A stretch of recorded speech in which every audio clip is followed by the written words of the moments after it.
Good day, greetings at the Foreign Ministry's press center. Here with us are Russian and foreign journalists. Let me start with the schedule of Russian Foreign Minister Sergei Lavrov on the 17th of November, Monday.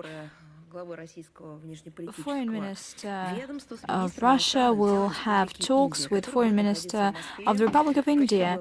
He will be in Moscow as the head of the official delegation of his country to take part in the SCO Council of Heads of Government. I will talk a little bit in more detail on this event a little bit later, but as a follow-up to the schedule of the minister, let me add that the heads of foreign policy agencies of Russia and India will discuss the current and future political context. They will also consider the most important topics of bilateral relations, and they will compare notes on the key international and regional agenda items, including their cooperation within the SCO, BRICS, the UN, and G20.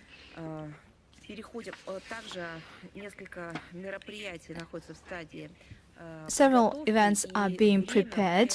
As for the time and format, they will be announced a little bit later.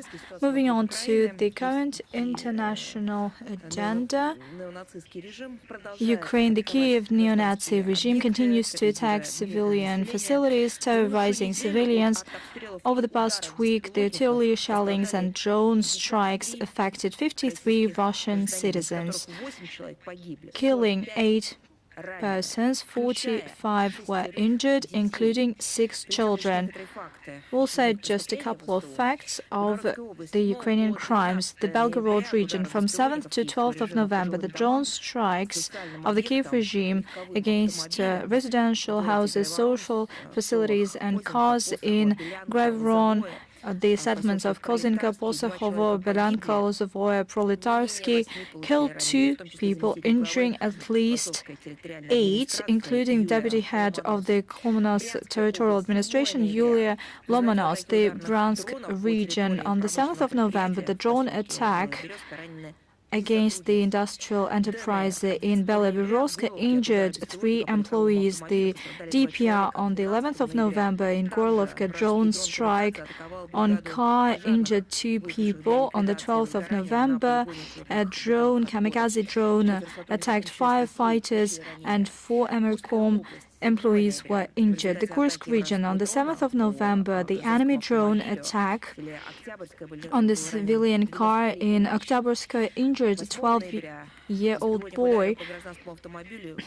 On the 8th of November, the drone struck a civilian car in Yankovo, injuring a 63-year-old driver. According to the Russian Investigative Committee, the families got over 300 bodies of citizens of Sudzha. They were victims of the Ukrainian armed forces incursion in the Kursk region. This is the kind of tragedy that was not covered by the media. It was not just a staging.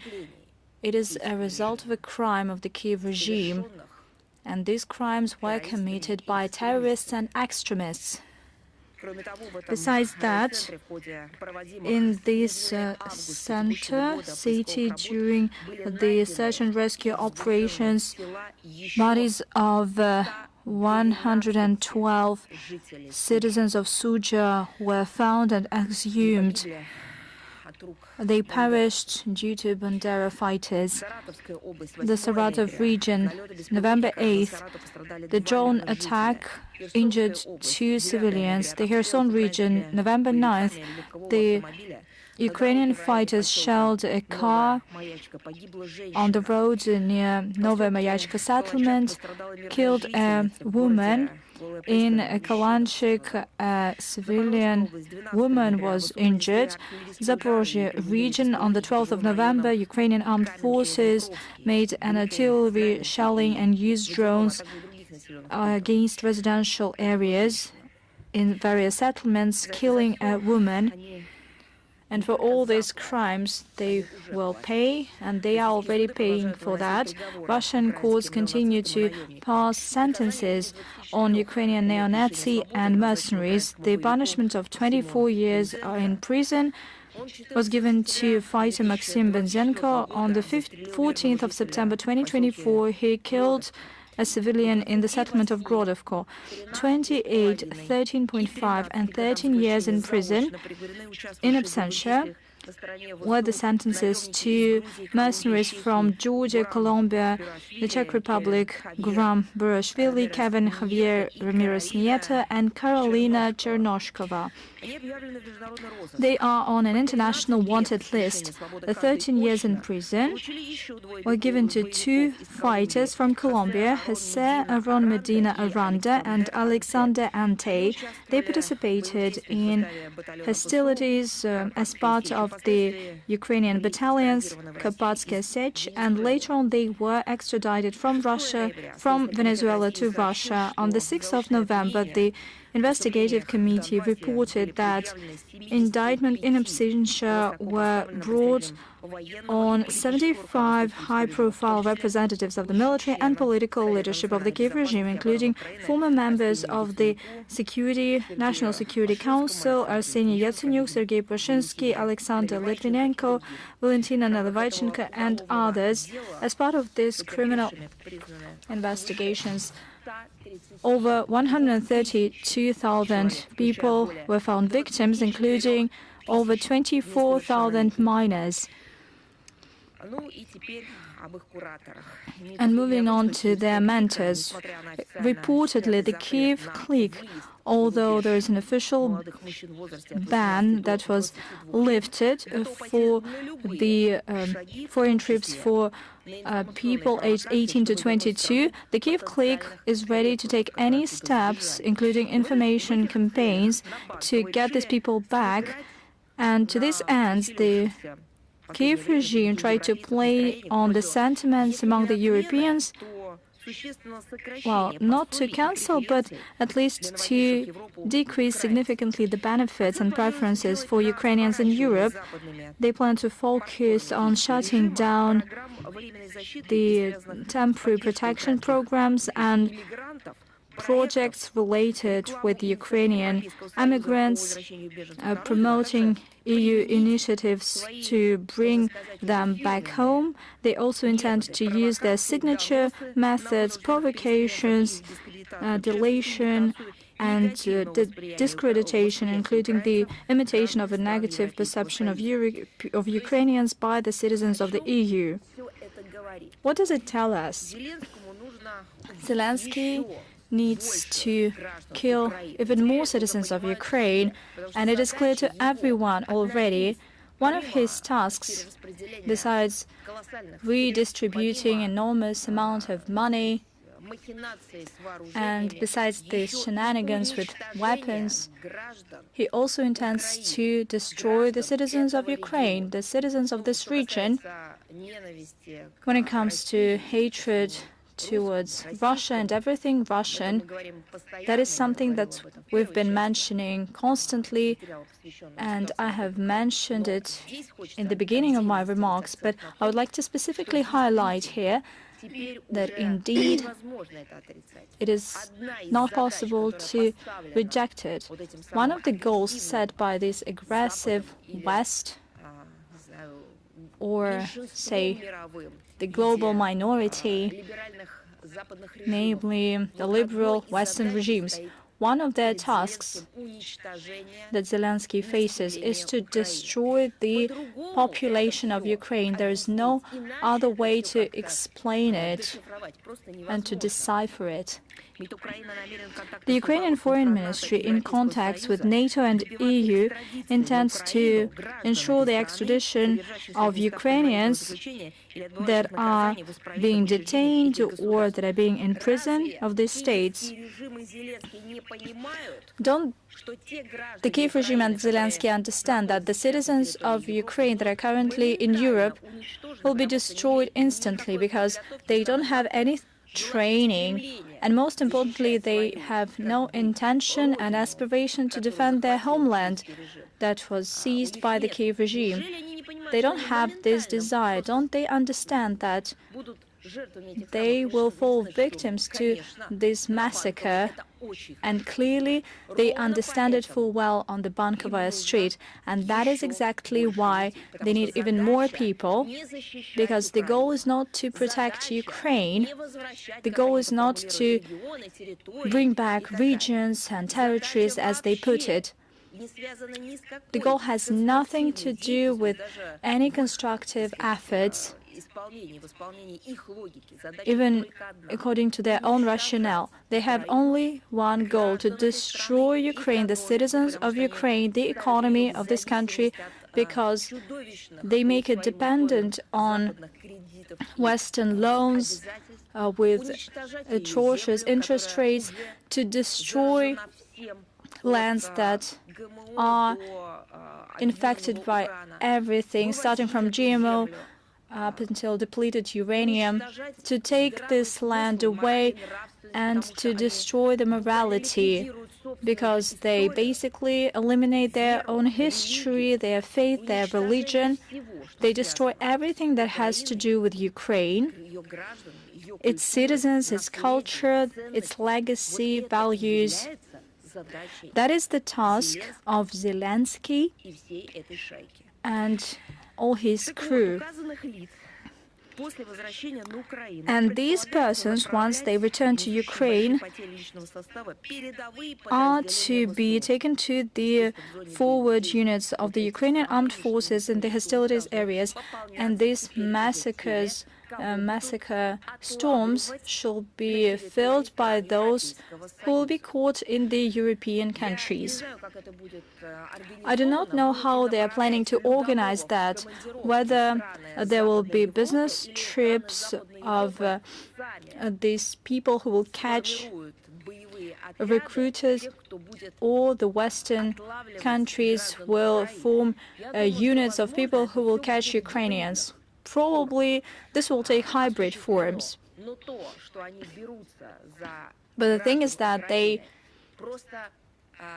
try to catch Ukrainian citizens without leaving any chance for the future for Ukraine. That would involve its citizens, ethnic Ukrainians. It is crystal clear. As of now, reportedly, according to journalists, pundits, and that is something that was said by Deputy Commander of the 3rd Army Corps, Dmitry Kuharchuk, and the Speaker of the Kyiv Military Recruitment Office. They tried to recruit homeless Ukrainians. And once again, this is the very ethnic cleansing, pure and simple. That is something that Zelensky and his regime have been doing for Western money. They do not know that, given the history of Ukraine in the 20th and 19th century, regardless of how these lands were called, regardless of the political regime that they had, these lands cannot be taken by force, but they used a trick. First they betrayed, and then they used sweet talk to destroy it completely. And against this backdrop, there are continued talks about decreasing the mobilization age from 25 to 22 or 23 years. Previously, we talked about that as some kind of a guess, understanding how it all develops. But currently, the mayor of Kyiv, Vitaly Klitschko, spoke in favor of this idea. On November the 12th, he voiced these ideas to Politico, and he made a proposal, and using the Western publication, he addressed the West. They are ready to do everything to destroy the last Ukrainian and to use all means at their disposal, just for the West to keep on funneling weapons and money. Naturally. Why do they need that? to save themselves, this gang, this clique, Zelensky and Klitschko, to keep them in power. At the same time, for some reason unknown, the mayor of Kyiv forgot to mention that he actually has sons that are fit for military service, and by the way, they are athletically built. According to journalists, both of his sons have been living in the UK and the US. And the question begs itself, don't they want, or doesn't Klitschko want to recruit them to protect their own regime? Incidentally, the Kyiv regime intends to introduce new mechanisms for military registration. Judging by the publications, by the end of 2025, they plan to ensure access to the data of tax services in order to get access to Ukrainians that shun away from mobilization. Reportedly, according to the New York Times and Financial Times, there is a topic that the Bank of Esther tries to ignore. Ukraine has faced serious mobilization crisis. People do not want to fight, and if they get to the front line, they try to defect as soon as possible. The majority of Ukrainians stopped believing in what the Kyiv regime says, and they already understand how they are being treated. They understand that they were deceived with this so-called democracy and the bright future, their path to the EU or in the backyard of NATO. But the Ukrainians understood the crux of the matter. They understood how they are treated by the Ukrainian regime. They have long understood that the EU and NATO are chimeras, and Zelensky needs it just to have this anti-blather. The citizens of Ukraine understood the main thing. They are being targeted by Zelensky. They will be destroyed too. And it's not about some lofty ideals or some remote prospects. It's about their lives, here and now, the future and the lives of their children. The children is something that Zelensky cares about. Once he comes to the West to beg for money, the whole world has seen that he fills in pockets with this money, that the children of rank-and-file Ukrainian citizens that are living in the territory of Ukraine, their future, their health, and their prosperity, well, that is something that Zelensky doesn't care at all. He has a different goal in mind. It is cannon fodder for them and for him, an expendable material.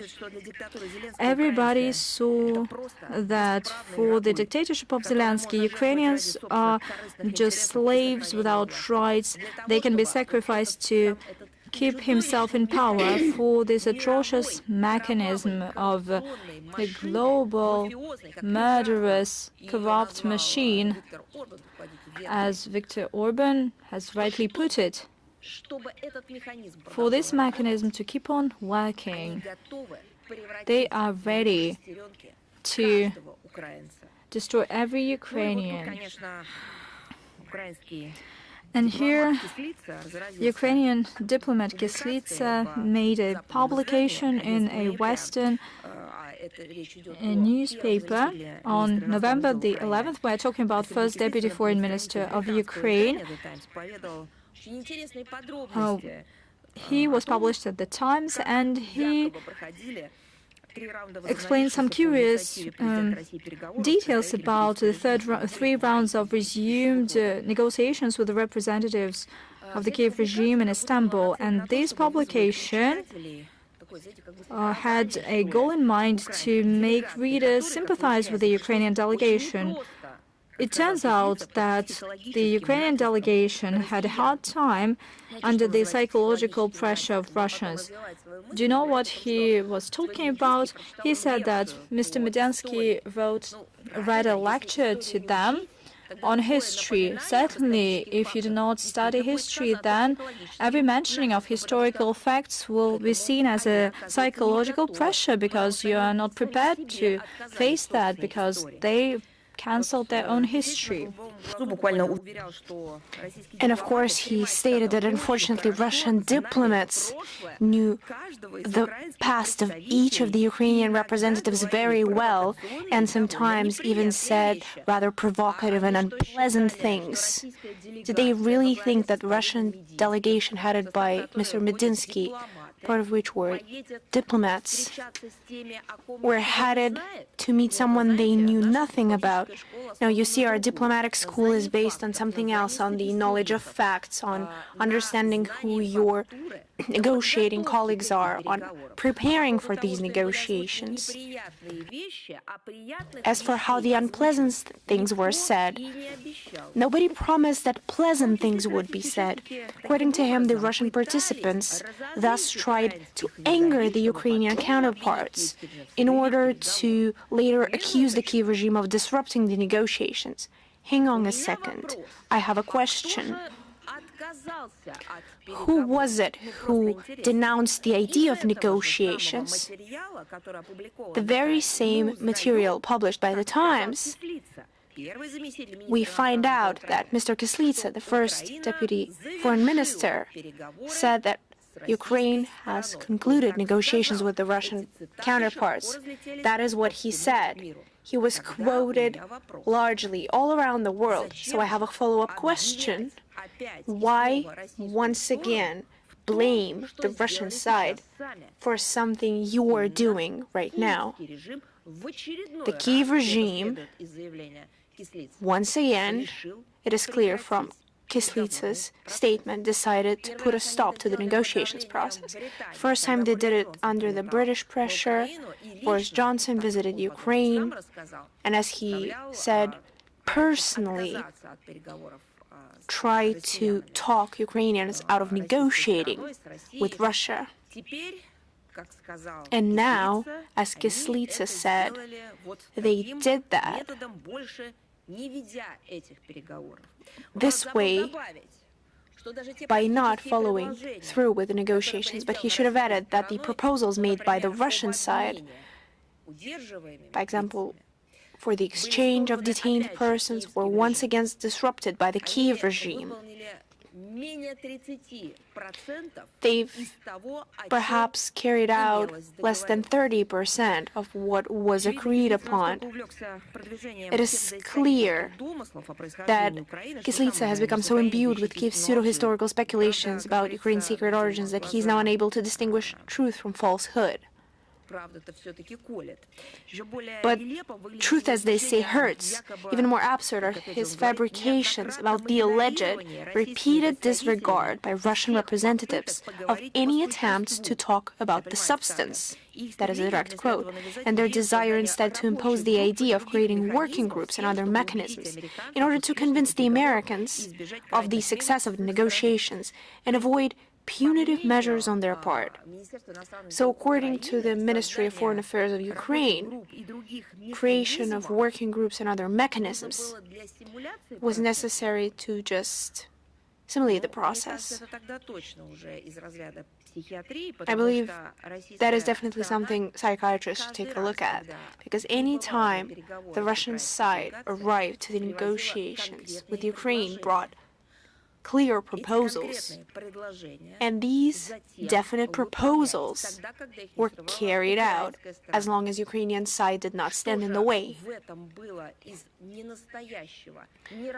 What was it exactly there that was fabricated or not working? Those were concrete proposals that were carried out. It was precisely the lack of tangible progress in the negotiations that Kyslytsa cited as the reason for the termination by Kyiv before the end of the year. So who was it who hadn't carried out the agreements, who hadn't implemented the agreements reached during the negotiations? That was not even the delegation, but the Ukrainian side and the Kyiv regime, and I've given you some facts. This can only be described as absurd. Such statements once again confirm the lack of interest on Zelensky's part in a peaceful settlement, instead of responding to specific proposals from the Russian side regarding the organization of further negotiations and continuing the dialogue. Kyiv opted to blame Russia for everything in the hope of tightening Western sanctions against our country. But I believe this article misses the point of admittal of Kyslytsa that they're no longer intent on continuing the negotiations. But against the backdrop of it's not even a large-scale corruption crisis that is unfolding, but it's another corruption hotspot that is reopening in Ukraine. The West is raising more and more questions about the Zelensky regime. I would like to remind you that when the negotiations took place this July, just recall what Zelensky stated. He continuously degraded representatives of the Russian delegation. That is in regards for who exactly is exerting psychological pressure on whom. Do you remember how Zelensky stated that the Russian delegation is not of the appropriate level, that the wrong experts have shown up, and that there's no reason trying to talk to them? But also, do you remember what he said and what the Western mentors who operated backstage of these negotiations, together with the Ukrainian delegations, constantly supervising and trying to speak in their place? Do you remember what they demanded? They demanded the end to hostilities because it disrupts the negotiation process. And today, we see how it is the Ukrainian side who folded the negotiations, thus showing that they had no initial desire to hold these negotiations. It was a desire under the guise or under the pretense of negotiations to gain some extra time, to save their positions, to change their locations, to ask for more weapons, so on and so forth. So the article prepared by the Times based on the interview of Kyslytsa is further proof of that. And of course, we see the continuation of absolute madness that has to do with Ukrainian history under the pretext of decommunization, but now they're calling it the fight of Russian imperialism. They continue to mock their own history, this structure that is the Ukrainian Institute of National Remembrance. They're behind this program, and recently they passed a resolution recognizing the Romanov dynasty and the outstanding Russian scientist Mikhail Vasilyevich Lomonosov as, you know what, direct quote, symbols of Russian imperialism. I don't know what they put behind that phrasing, perhaps education, science, and culture. Perhaps they're trying to mock that as a whole. But now, according to current legislation, local authorities must decommunize cultural heritage sites and geographical names associated with the royal family and the world-famous academician, scientist Lomonosov. Just think about it. Just listen to the absurdity of what is taking place. Objects of decommunization in Ukraine are names associated with the royal family. I would like to just remind you that the communists were the ones fighting the royal family. So it was communists who tried to take down and replace any names that had any connection with the Romanovs, with Tars. So what is taking place in Ukraine? Two contradictory, fully canceling each other out processes. Decommunization on the one hand, and the fight against the Romanovs on the other hand. It is impossible to believe that they're truly saying it out loud, but it is a fact. Any mention in public spaces of Romanovs or Lomonosov is now prohibited. Can you imagine? Media reports that a certain public organization called, just think about it, Decolonization Point Ukraine has compiled a list of 100 monuments to be demolished. I'm sorry, are they thus admitting that Ukraine is a colony? Have they fixed that status? For example, in Odessa, which perhaps someone is unaware, incidentally was founded by decree of Empress Catherine II.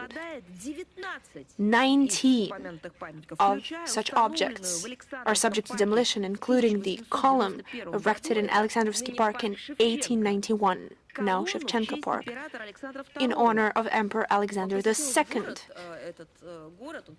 who visited Odessa in 1875 and planted the first tree of the future park. Can you imagine? So Alexander II pays Odessa a visit in 1875, opens a park there, plants the first tree, and then 150 years later, madmen come in who decide to announce the decommunization process, in lines of which they rename the park, calling it the Shevchenko Park, who has nothing to do with the park, and plan to demolish and destroy any mentions of state figures, of heads of state who actually established the city and the park. I don't know who added more to this, Orwell or Orwell or Platonov or Bulgakov, although I believe he's also prohibited in Ukraine. On social media, Ukrainazis are gloating over the impending destruction of the monument they hate so much, and they're now discussing ways to get rid of it. So those who created this city are now prohibited. What about the city itself? I believe soon they will get rid of the city itself. If we follow such primitive logic, which is not even primitive, it's just the barbarian logic, or the primate logic. And this is precisely what such specialists from the aforementioned institution are doing. Then they should start their fight against the so-called Russian imperialism right in Kyiv. Have they been unable to get there? Where many architectural and artistic monuments from the Romanov dynasty have survived to this day. And I truly wonder if Zelensky is even aware that by receiving guests in the Mariinsky Palace built in 1752 by order of Empress, also Empress, the Empress who also belonged to the Romanov families, only it was Empress Elizabeth. So, by receiving guests in the Mariinsky Palace, he's promoting the heritage of the Russian Empire. Is he aware where he's bringing his foreign guests? I don't know how all these things sit together in his head. How will those who have declared a new crusade against our common history react to this? What are they going to do with this architectural complex? Are they going to destroy it? Are they going to close the windows and doors? Are they going to repaint it in the colors of the NATO flags in order to decommunize it and to fight Russian imperialism at the same time? Will they come up with the idea to demolish the official presidential residence? Or will they not dare to do it? Incidentally, next to Zelensky's office on Bankovая Street is another remarkable monument of the Romanov era, the city-estate of Adjutant General Fyodor Fyodorovich Trepov, which houses the Union of Writers of Ukraine and the so-called Black Sea television and radio company, who attempt to broadcast the quote-unquote true history to Crimea, has also found refuge there. What will be done to them, and what will fighters for so-called correct history do with a gift to give from the same Empress Elizabeth, St. Andrew's Church, which has long been a symbol of the city? How are they going to coincide it? Are they going to publish a poster that the church is all right, but the Empress is in the wrong? And incidentally, one of the masterpieces of the great Bartolomeo Francesco Rastrelli, the creator of the Winter Palace, Smolny Cathedral in St. Petersburg, and many other famous buildings. And today, the church has been given to the Exarchate of the Patriarchate of Constantinople, under whose control a plan to eliminate canonical Orthodoxy in Ukraine is being implemented. The list of the Romanovs dynasty's legacy is enormous. And I believe we will continue to make this list, and we will continue to share information on those who is driven mad by the idea of destroying anything Russian in Ukraine. We will continue to share on what surrounds them, what kind of reality they're facing. During more than 3 centuries of their rule, there was no such geographical name as Ukraine, not even a mention of it. And that is precisely what causes the fury of these fighters of Ukrainian national memory, who are trying to make people forget the shared history and consolidate the break with Russia, as they call it in praxis. But the reverse effect also exists. The forced Ukrainization carried out by Kyiv is increasingly failing and having the opposite effect. Just take a look at the facts. According to the results of a survey published on November the 6th by the State Service for Quality Education, that is their new institution, and the Commissioner for the Protection of State Language, 66% of pupils in the capital schools do not speak Ukrainian in class, and 82% do not even use it during breaks. Only 18% speak Ukrainian in those educational institutions. Moreover, 24% of Kyiv teachers admitted to using Russian in class, and 40% during breaks. I'm afraid to ask, what about other places of public use, other than classrooms and halls? What language are they speaking? I hope that one day the so-called language ombudsman and these institutions and the Service of Quality Education will also host a survey on what language you used to think, and they will be very taken aback by the numbers. On average across the country, during breaks, 40% of students and 21% of teachers communicate in Russian, and overall, about 40% of schoolchildren in Ukraine continue to speak mainly Russian outside of class. At the same time, over the course of a year, the percentage of students who considered Ukrainian their native language decreased from 71% to 64%. And these institutions do not mention what's the reason behind all this, whether it's due to the fact that there are less students now, that they're leaving, or because the methods that the Kyiv regime is using will not lead to anything productive, or because the forced Ukrainization will do nothing good, and because they should also take into account the international community standards worked out over centuries, and where Ukraine has put an official signature as well. And we've also paid attention to the words of the Verkhovna Rada deputy Anna Skorokhod, who noted, a direct quote, "The head of Verkhovna Rada, I have used Russian and will continue to use it, as will many of my friends. I do not see this as any kind of betrayal. There is no need to make Russian-speaking people," she added, "second-class citizens. Banning the Russian language is a huge mistake." End of quote. You see, actually, they need to quote their constitution more often until they have rewritten it once again.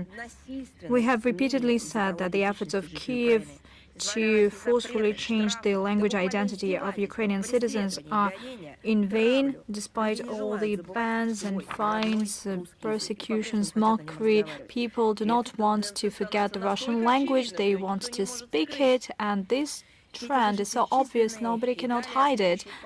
All the facts that I've mentioned certainly prove that the tasks to denazify and demilitarize Ukraine are relevant, the tasks to eliminate threats stemming from its territory, and all these tasks will be implemented, as repeatedly was mentioned by the leadership of Russia. The mentors of Ukraine just cannot get enough, and recently, on the 12th of November, there was a G7 session. The participants were quite active, but the meeting was quite lacking in substance. When it comes to the Ukrainian conflict, they mentioned some biased and assessments that are detached from reality. There are hypercritical calls to respect human rights. They are cynical and absurd. And the claims on the so-called Russian aggression are deliberate, misleading information. Russia has been consistently advocating for a peaceful conflict settlement, and the conditions for that are demilitarization and denazification of Ukraine.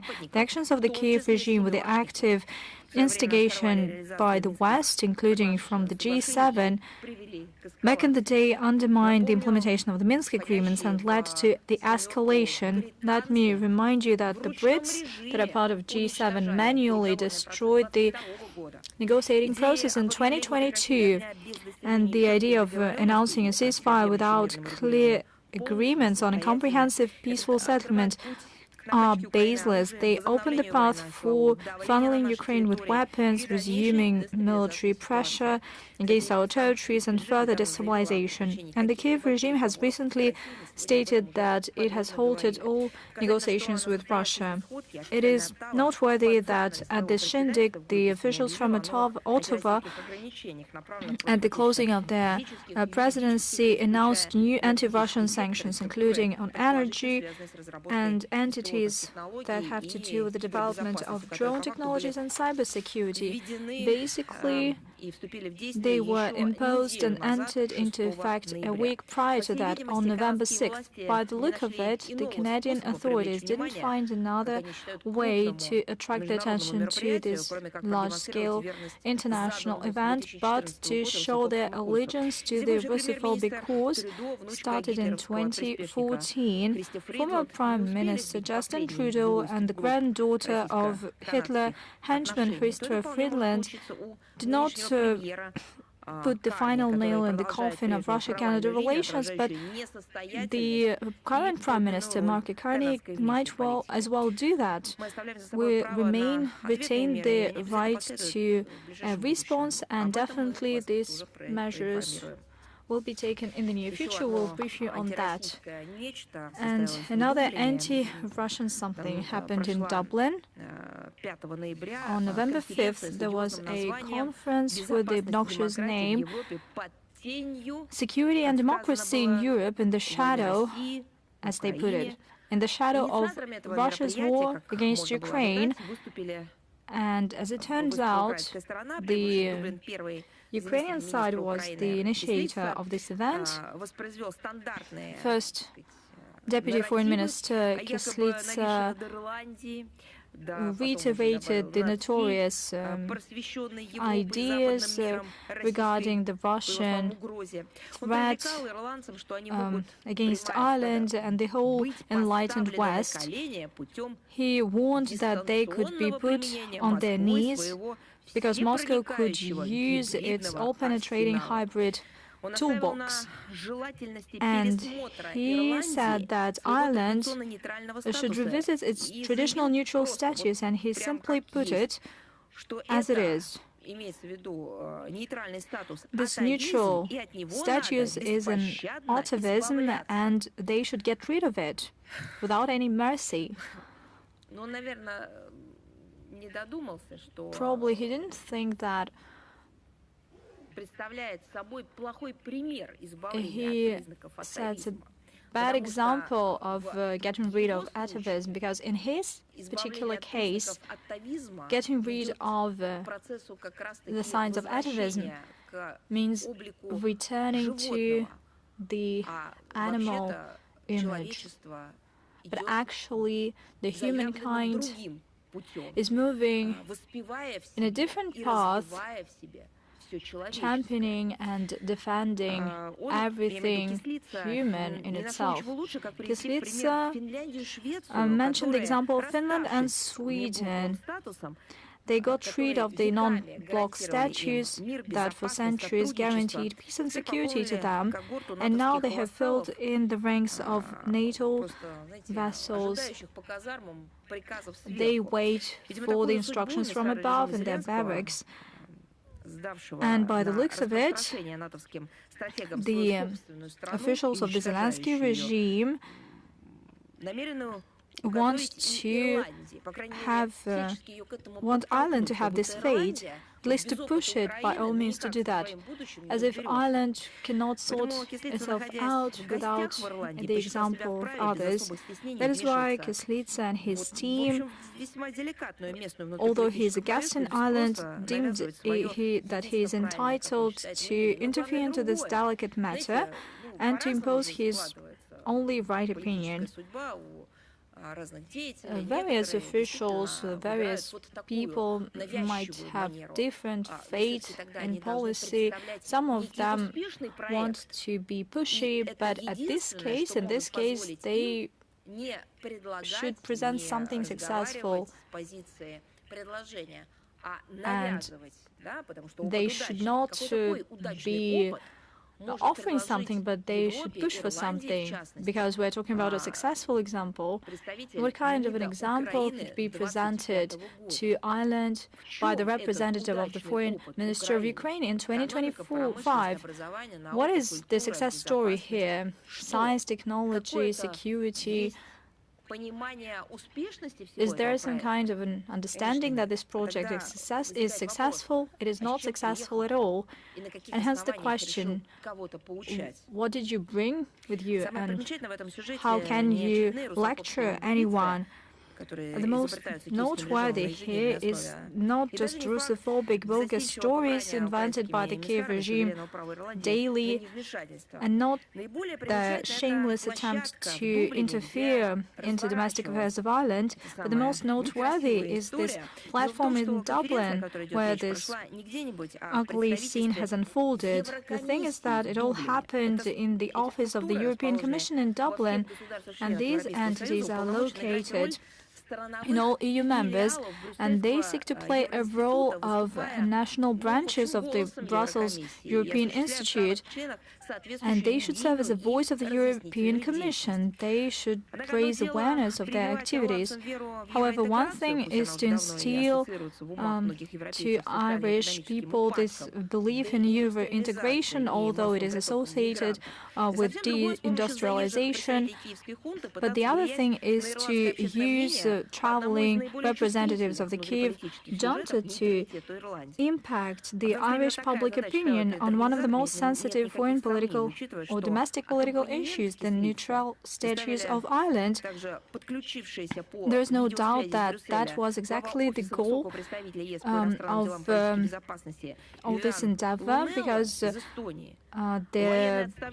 Sergei Kyslytsya was accompanied by head of the Office of the EU High Representative for Foreign Affairs and Security Policy, as well as others. The ideas were carbon copy.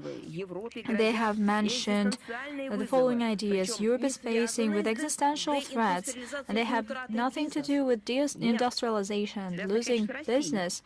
Not at all. It has to do with Russia, and that is why Ireland has to lift military and political restrictions and engage into the Ursula von der Leyen campaign to bolster the EU defense capabilities. You know, we haven't been surprised with this assertive line of Brussels European bureaucracy to intimidate the citizens of this part of the continent with some Russian phantoms. However, such militarist rhetoric unfortunately plants into fertile ground in Dublin. The ruling coalition head by Prime Minister Michael Martin is revisiting the constitutional restrictions on foreign missions. As a result, Irish people risk becoming pawns in reckless geopolitical games of Anglo-Saxons against Russia. They are Russophobic, and this will have all the negative repercussions for this country. There were a lot of questions asking to comment on the decision taken by the Moldovan government to denounce 7 agreements within the CIS. The officials in Chisinau continue to distance itself from the CIS processes, and the Moldovan authorities abstain from participation in the key bodies of the Commonwealth. They have identified 119 out of 285 agreements within the CIS, and they identified that they have no added value for the citizens of the country. They continue to denounce them. The decision of Moldova on November the 12th to abandon 7 of such treaties is another step in this direction. In public space of Moldova, they initiate discussions on the need to formally exit the CIS, and this has a particular goal under the pretext that there is no alternative to the European path of Moldova. After the referendum of 2024, this provision was included into the constitution. Let me remind you that at this referendum, the majority of Moldovans did not support the idea of Euro integration, and the necessary result was obtained thanks to the votes of the diaspora in Western countries using various manipulations.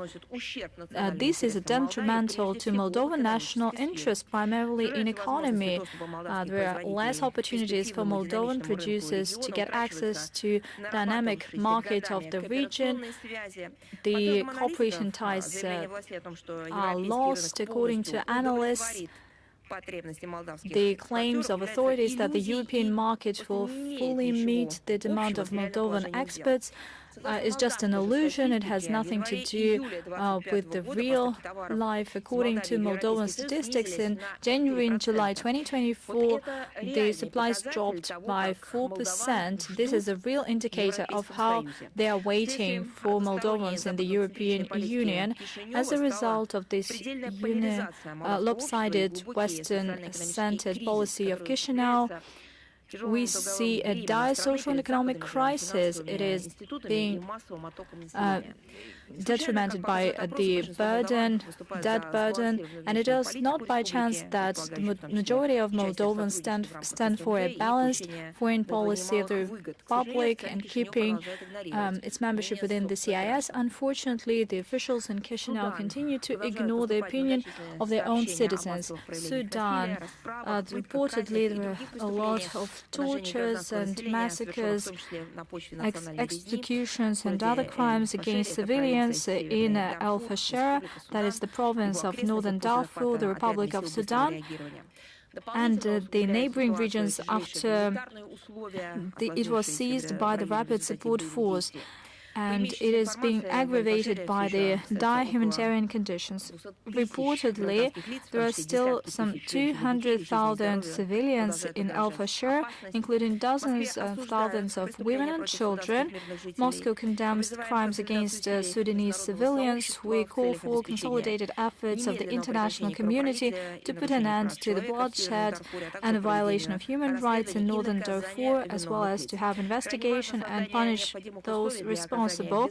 It is essential to provide urgent humanitarian assistance to those in need. Russia reaffirms its commitment to the peaceful settlement of the domestic Sudanese conflict. We highlight the need to respect for the sovereignty, territorial integrity, and the unity of the Republic of Sudan. And the key task at this point in time is to swiftly put an end to hostilities, to launch full-fledged political process that would be led by the Sudanese. We assume that the diplomatic efforts to help overcome the crisis will help achieve a sustainable settlement in Sudan, taking into account the aspirations of the Sudanese. The situation in Latin America. Since September 2025, we have seen an unparalleled military campaign unfolded by Washington in this region, reportedly in order to fight the drug trafficking channels. Over the past 2 months, we have seen dozens of military strikes against Venezuelan boats in the Caribbean. Reportedly, they carried drugs to North America, and the victims were over 30 people. Last week, the Department of War expanded its activities to East Pacific. They destroyed a couple of boats and their crew there. We're extremely concerned about the methods to deal with this matter that were chosen by the U.S. This is a flagrant violation and interference into domestic affairs of Latin American states. The American actions are at odds with the commitments of the United States under 1988 Convention against the illicit trafficking in narcotic drugs and psychotropic substances. Ironically, on November 11th, we celebrated the 35th anniversary of this treaty entering into force, but these provisions are relevant as ever. The preamble of the convention states that uprooting illegal drug trafficking is a collective responsibility of all states, and to this end, we need to coordinate efforts of the international community. Article 2 of the convention emphasizes that parties shall implement their commitments in line with the principle of sovereign equality and territorial integrity of states, as well as the principle of non-interference into domestic affairs of other states. On top of that, the Convention has special provisions on the way the combating trafficking should be made. Article 5, or rather paragraph 5 of Article 17, stipulates that the parties shall take due account of the need not to endanger the safety of life at sea, the security of the cargo, or to prejudice the commercial and legal interests of the flag state or any other interested state. The situation is made worse since there is no proof that was given that these attacked vessels or their crew have anything to do with drug trafficking. Groundless military attacks on civilian vessels are a dangerous precedent. It paves the way for indiscriminate attacks. Russia shares concern voiced by the authorities of friendly states of Venezuela and Colombia. We insist that combating drugs should not be used as a leverage against sovereign states. We stand against the force or use of force in order to interfere into domestic affairs, and we assume that when it comes to combating drug trafficking, primarily in the U.S., What is needed is the consolidation of international efforts as well as regional efforts. And the efficient solution could be found within the collective efforts and within the international legal mechanisms, and naturally only in case of abandoning this large-scale military pressure that Pentagon has been using. And this stems way beyond the goals that were declared by the American side. This undermines the sovereignty of Venezuela. We hope that the international community will give the relevant assessment to these steps in order to prevent a disastrous scenario that could destroy the international legal system for drug control.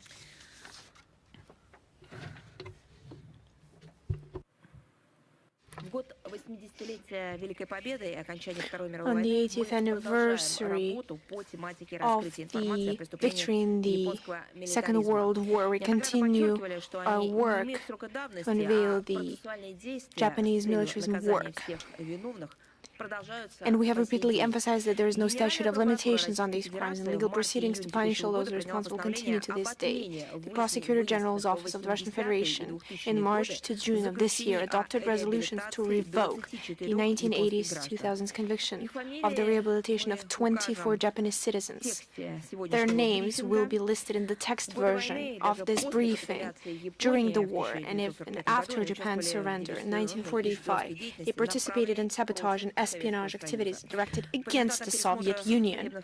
Following a review of the court decisions in the cassation and supervisory instances, it was established that those individuals are not eligible for rehabilitation and their guilt has been fully proven.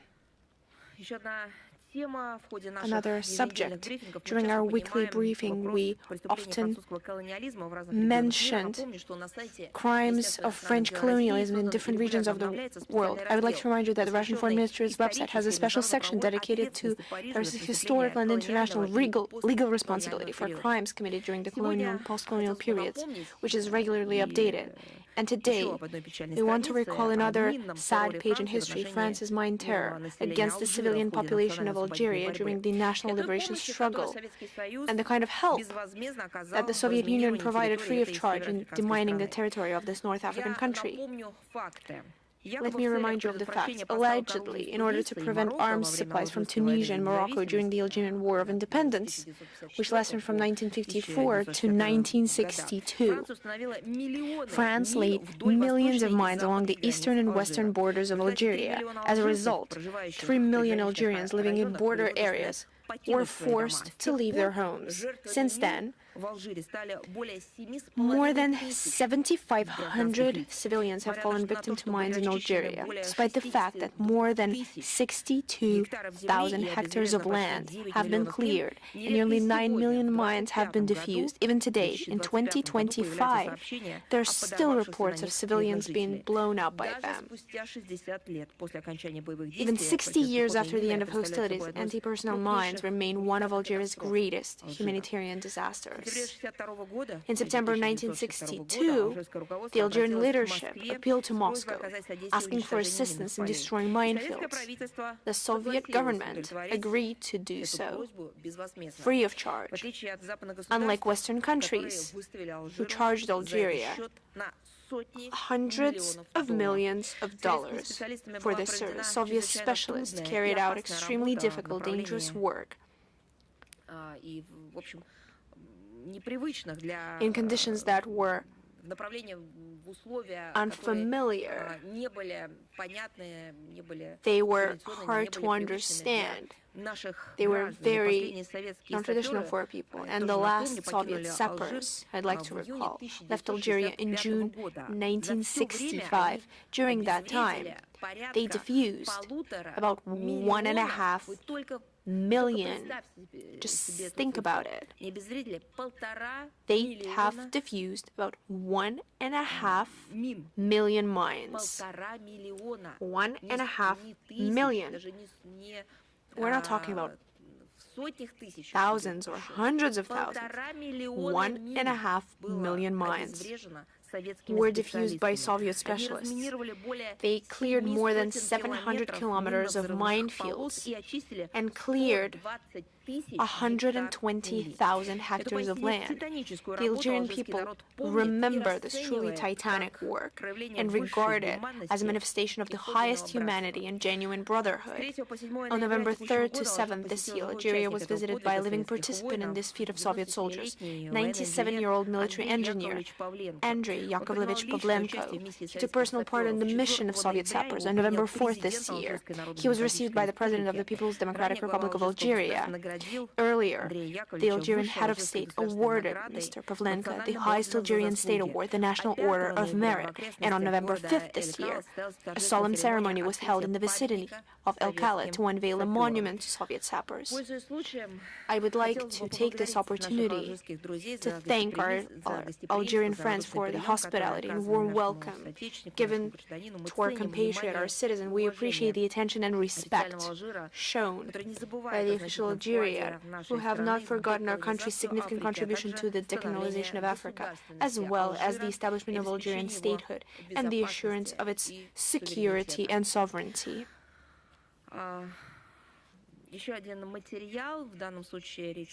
Another material is about the Humanitarian. From November 10th to 17th, Sochi will host the events of the 20th Anniversary International Film Festival Victory Together, named after Vladimir Menshov. Over the past 20 years, the festival has become one of the largest forums for documentary cinema in Russia, has gained recognition in the international professional community. And this year, the festival will be held under the motto, Expanding the Space of Victory. It will include international and national competitions, educational and business programs, as well as the year-round We Won Together film marathon, covering more than 80 venues across the country. The festival fulfills an important mission. It contributes to preserving the truth about historical events, strengthening traditional spiritual and moral values, fostering respect for the heroic deeds of the defenders of the fatherland, and its activities have been highly praised at the state level. And the format of the recognition is all-comprehensive. This festival is dearly beloved by the citizens of our country. It's well known across the world, and it is supported on all levels. And they're doing it with a lot of interest because it's so loved. And I don't even want to say remembered, whether it is present or past tense. It is known and loved, and Vladimir Menshov is very well known and loved. And in a greeting from Russian President Vladimir Putin that was sent to the festival in 2022, it was noted that it is, direct quote, one of the most representative and authoritative forums in the field of documentary cinema. The jury and the organizing committee pay special attention to films dedicated to the heroes of contemporary events, participants in special military operations, those who are conducting information battle on their own front lines. And the Together We Won Festival largely reflects the priority of the Russian Federation's foreign policy, strengthening humanitarian cooperation, protecting historical truth, developing public diplomacy, expanding international cultural interaction. Its activities contribute to supporting an objective perception of Russia as a country open to creative dialogue between cultures. And this year, film industry professionals from 53 countries submitted applications to participate in the festival, and representatives from 42 countries were selected to participate. All the materials and links to this forum and the resources will obviously be provided in the text version of today's briefing.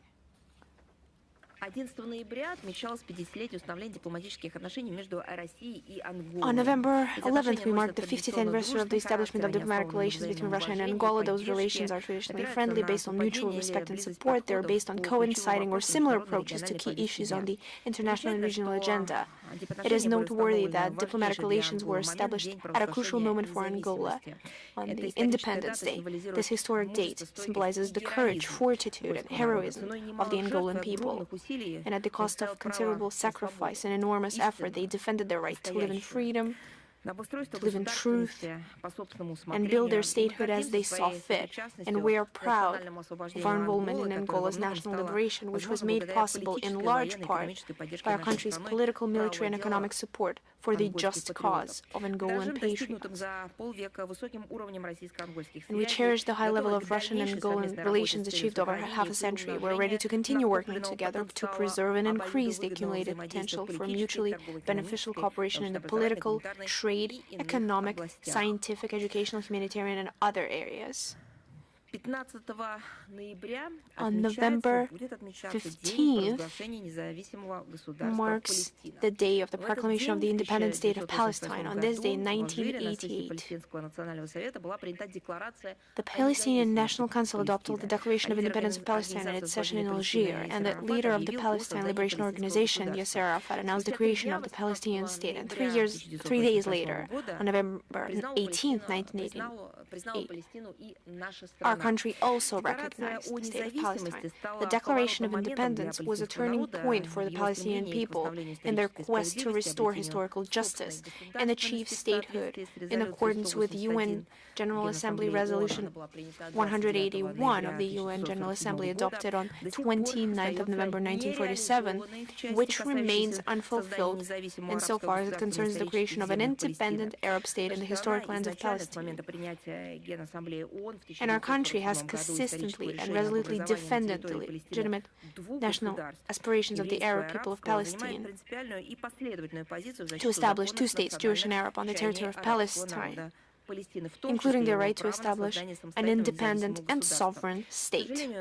Unfortunately, despite the fact that the number of countries that have recognized the state of Palestine has exceeded 150, and it has been granted observer status at the United Nations, the task remains virtually unfulfilled due to Israel's continued occupation of the territories seized during the wars of 1967 and 1973. The tragedy in the Gaza Strip, which has been going on for more than 2 years and has claimed the lives of tens of thousands of Palestinian civilians, and the growing tension in the West Bank confirm that the Palestinian issue remains central to the Middle East. Its resolution will largely determine the prospects for achieving lasting peace and stability throughout the region, and we believe that this task can be only accomplished through political and diplomatic measures based on existing UN resolutions. We're convinced that without the creation of an independent, territorially intact state of Palestine living in peace and security with Israel, the long-awaited peace in the Middle East will not come. Another important date, on November the 16th, we will celebrate the 80th anniversary of the founding of the United Nations Educational, Scientific, and Cultural Organization, the largest of the UN's specialized agencies for cooperation in the humanities.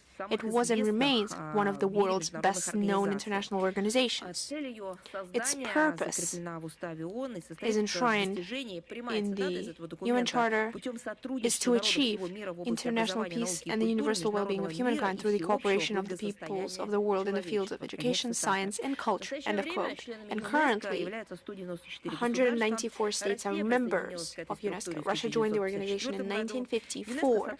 UNESCO cooperates with governments in developing international standards and legal acts that respond to the most serious challenges of our time, should respond to these challenges. But due to the actions of the collective West, these approaches are distorted more often than not, and over the years it has developed about 20 conventions, from the Convention for the Protection of Cultural Property in the Event of Armed Conflict, 1954, to the Global Convention on the Recognition of Qualifications Relating to Higher Education. This is very recent, 2023, as well as more than 30 recommendations. Russian experts have made a significant contribution to the preparation of new recommendations on the ethics of artificial intelligence in 2023 and the ethics of neurotechnology 2025. The latter was recently adopted in Samarkand at the 43rd session of the UNESCO General Conference. The Convention concerning the protection of the world cultural and natural heritage, which has been ratified by 195 countries, is very popular. The list created on its basis currently includes 1,248 sites, 34 of which are in Russia. Thanks to UNESCO's Man and the Biosphere program, the number of biosphere reserves in the world is increasing every year. As of today, there are now 784 of them, 49 in Russia. The number of UNESCO geoparks is also growing. 229, Russia has actively joined the program. We have opened the first UNESCO-sponsored geopark in the CIS, Yangantau, in the Republic of Bashkortostan, under the Convention for the Safeguarding of the Intangible Cultural Heritage. A register of masterpieces of world significance is being compiled, which already includes 788 items, including 2 Russian ones. An integral part of cooperation between member states within the organization is participation in its educational networks. UNESCO Associated Schools and Chairs, UNESCO UNIVOC Centers for Technical and Vocational Education and Training, learning sites. Russian Federation is well represented in these networks, 253 associated schools, 58 UNESCO chairs, and 3 UNIVOC centers. Strengthening cooperation with UNESCO as a globally recognized and authoritative intellectual forum and an effective instrument for international cooperation is extremely important from the point of view of both domestic and foreign policy tasks facing our country. Russia continues to actively use the organization's platform to promote domestic achievements in the fields of education, science, and culture. Moscow is home to a UNESCO Category 1 institute on information technologies and education. We're also the founder of the UNESCO Mendeleev International Prize for Achievements in the Field of Fundamental Scientists, which has the largest prize fund in the organization. Over the past 10 years, FOSAGRO has awarded Green Chemistry for Life grants to 55 young scientists from 33 countries. We're the largest donor to the Fund for the Elimination of Doping in Sport. We support projects in a number of African countries by making voluntary contributions to the International Program for the Development of Communication.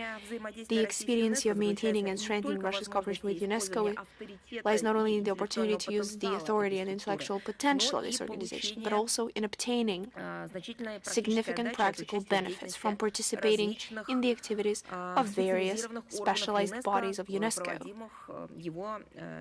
its international events and multilateral programs carried out by UNESCO. At the same time, and we have repeatedly stated it publicly, UNESCO has been experiencing a serious crisis in recent years. 8 years in office of Frenchwoman Audrey Azoulay as Director General have contributed to the disastrous politicization of the organization's agenda, the application of double standards, the disregard for the principle of impartiality, and the division of member countries into friends and foes have become common practice. On November the 6th, in Samarkand, the 43rd session of the UNESCO General Conference elected a new head of the organization's secretariat. We have already spoken about it. Former Egyptian Minister of Tourism and Antiquities, Khaled Al-Anani, a renowned Egyptologist who advocates for a strong, depoliticized UNESCO in which member states are called upon to play a leading role. We welcome the choice of the General Conference and support the course announced by the new Director General of the structure. Our country is ready to provide any necessary assistance to the organization's new leadership in correcting imbalances and eliminating the politicized tendencies inherited from its predecessors, who has basically contributed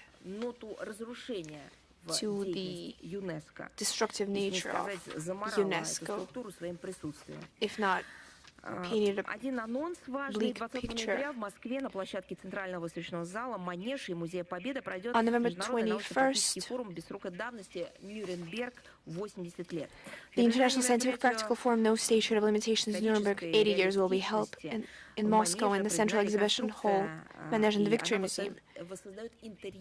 And this event recreates the criminal case where from 1945-1946 a case was tried against war criminals. The forum has been held annually since 2020. During this time, it has become a unique platform for interdepartmental and professional dialogue between government and public figures, lawyers, historians, archivists, search movement activists, and representatives of the arts and culture. It is highly symbolic that this year's event will take place on the eve of the 80th anniversary on the start of the Nuremberg trials, 20th of November, an event that marked an important milestone in the condemnation of Nazi ideology and the establishment of responsibility for crimes against peace and humanity, as well as the restoration of international law for Russian society in the current circumstances.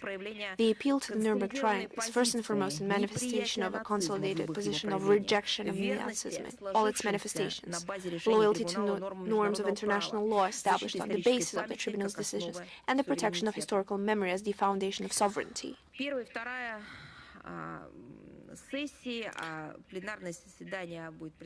The plenary session will consist of 3 sessions, the first and second of which will be devoted to a contemporary interpretation of the principles and values of the Nuremberg Triangle through the preservation of historical memory as well as media coverage of the historical and legal parallels between past and present. The third session, an expert session, addresses the history and current issues surrounding the International Military Tribunal, the need to further study and scientific analyze in the context of contemporary challenges. There will also be thematic platforms representing the entire spectrum of Nuremberg's heritage in the context of strategic task of preserving historical memory as the basis of worldview and an essential condition for national security. We invite all journalists, especially foreign correspondents accredited in Russia, to participate in the event. Why it is especially important to invite foreign correspondents is because everyone else has already been invited by the organizers, and we specialize in foreign correspondence. So that is why I address you specifically. And we will be sure to repeat any information and links in the text version of today's briefing. Please participate in covering the event.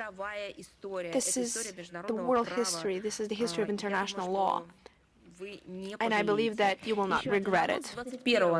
Another announcement: on the 21st of November, the State Historical Museum will have a gala opening of the exhibition Custodian of Ambassadors' Affairs and the post-stamp cancellation ceremony dedicated to the 400th anniversary of the head of ambassadors Malorossa and apteker Prikaz of the 17th century Artemon Matveyev. The event is taking place upon Foreign Ministry's initiative within the efforts together with Russian Military and Historical Society, and it is contributed by the Cultural Ministry, Rosarchive. And let me remind you that Artemon Matveyev is a diplomat, military commander, and enlightener. He played an important role in strengthening the Russian state and returning Malorossia. He is an ally of Tsar Alexei Romanov, the father of Peter the Great. He made a contribution to the development of Russian theater and the development of pharmacy. The exhibition will have unique items of the 17th century, including Tsarsky Titularnik of 1672. It is also well known as the Big State book with the portraits of Russian Tsars. It was developed personally by Matveyev. The event will be attended by the leadership of our ministry, the public, the statesmen, and so on, and we will definitely provide the link to this event in the text of our briefing. With that, I'm ready to take your questions. International Life, are you here with us? Hello, Madam Zakharova. Yes, hello. On the 11th of November, Iraq had parliamentary elections. What's your take on that?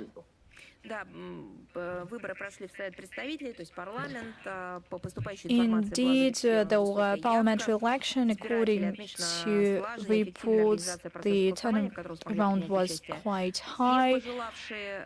The organization was quite high, and this is an important event that helps develop the political life of the state and strengthen the role of Iraq in global and domestic affairs, and we seek to continue versatile interaction with our partners from Iraq.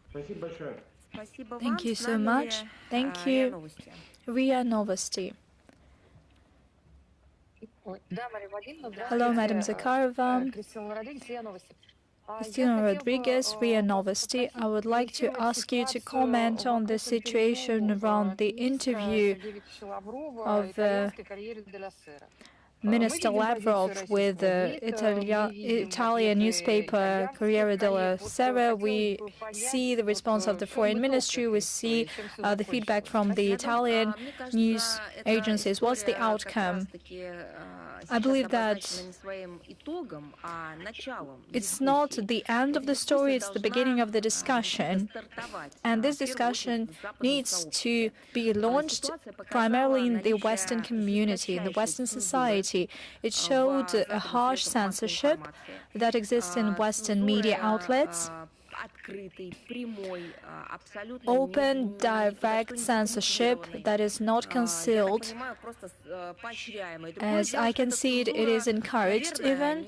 The other thing is that the censorship is taking place not because of journalists, because the journalists from Corriere della Sera were shocked that this interview was not published. They wanted to publish it. It was interesting for them.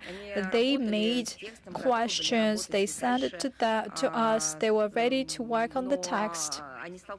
However, they faced a situation that was unparalleled.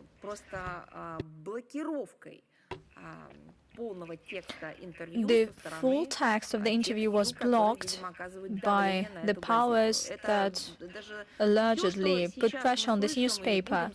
Everything we hear today, everything that we will hear in the future, by the Italian side does not reflect the state of affairs, because clearly that is a pressure that was exercised against this newspaper. Surprisingly, the main argument not to publish this article by Foreign Minister Lavrov was that they don't have enough place, not in the printing version or even in the online version. You are smiling, but yesterday at the conference of the International Live newspaper, well, people laughed hysterically. That is funny indeed, and it is especially funny because they have place to comment on why they didn't have place for the complete interview, and they put themselves in a deadlock. I feel pity for journalists that work in this newspaper. They understand everything for a while, but they don't know how to do anything about it. And this led to an outrageous effect, to a fantastic effect. Somebody in Italy or somebody who affects Italy didn't want this interview to be read and to be circulated within Italy or outside Italy. And due to this stupid, clumsy, and nefarious measures that banned this interview from publishing led to an opposite effect. Everybody read this interview, virtually everybody. And the thing is that I see that Italian news agencies reprinted in Italian in full. I see that in other countries, in Russia, this interview has been printed in other languages, in Russian, and they have achieved something that the professional journalists call the Barbara Streisand effect. You can Google it. I believe that all journalists know what I'm talking about. The desire to banish some kind of an article outside the professional framework and to do it by force leads to the opposite effect.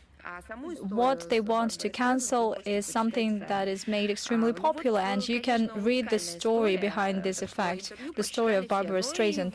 This is a unique case, and everybody read this interview. And once again, we will provide the link to the Russian and Italian version of this interview, and we'll definitely do it in English as well. But I believe that this should set an example of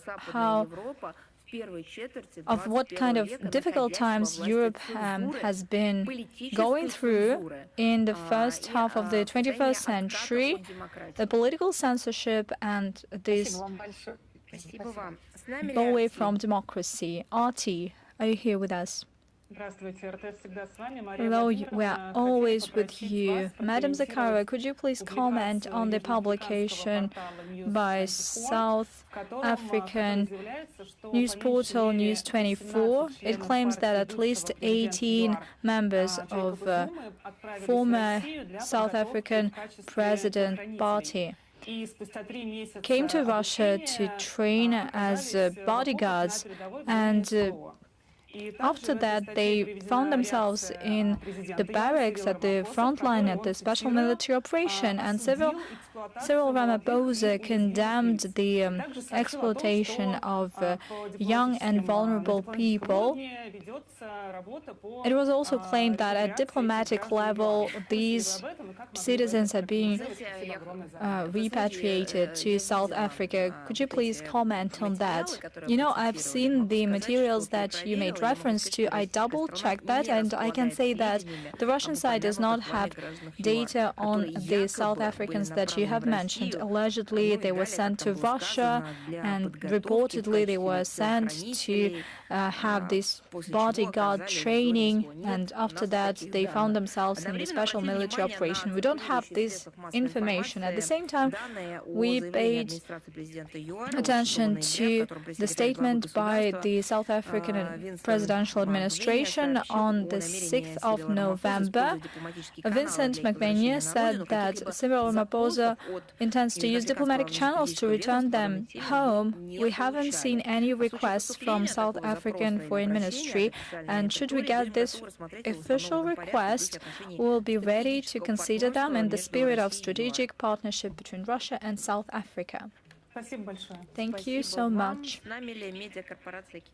Chinese Media Corporation, are you here with us? Hello, we have two questions. The SCO Council of Heads of Government will soon take place in Moscow. Could you please talk about your priorities? What kind of contribution will be made by the session in promoting a global justice and more equitable international system? We'll get back to that matter. As I've mentioned, there were a lot of questions at the session of the SCO heads of government will take place in Moscow on the 17th and 18th of Moscow in a couple of days' time. This will be the pinnacle of the Russian chairship in 2024-2025 at the Shanghai Cooperation Organization Council of Heads of Government. It sought to give a new momentum to cultural, technological and educational dimension of this cooperation. The steps were closely coordinated with all the member states, including with the Chinese side. The session will be attended by heads of government, by high-ranking officials and of SCO countries, dialogue partners, as well as international organizations. The agenda includes discussing global trends in global economy, strengthening humanitarian and economic dimension, given the upgrading of the activities of the SCO.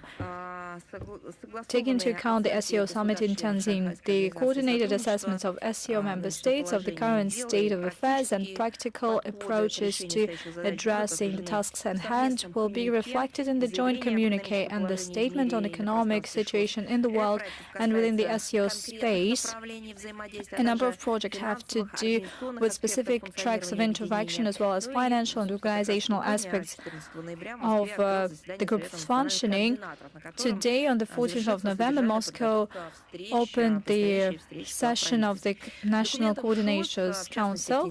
The SCO documents, including the Tianjin Declaration, highlights the commitment of member states to shaping a more just multiple world order, building upon the primacy of the international law. The SCO also consistently stands for improving the system of global governance, reforming the international financial architecture with a view to increasing the role of developing countries. Also, once again, let me reiterate, I cannot say that these are developing countries because of their economic indicators and their commitment to have this cooperation on an equal footing.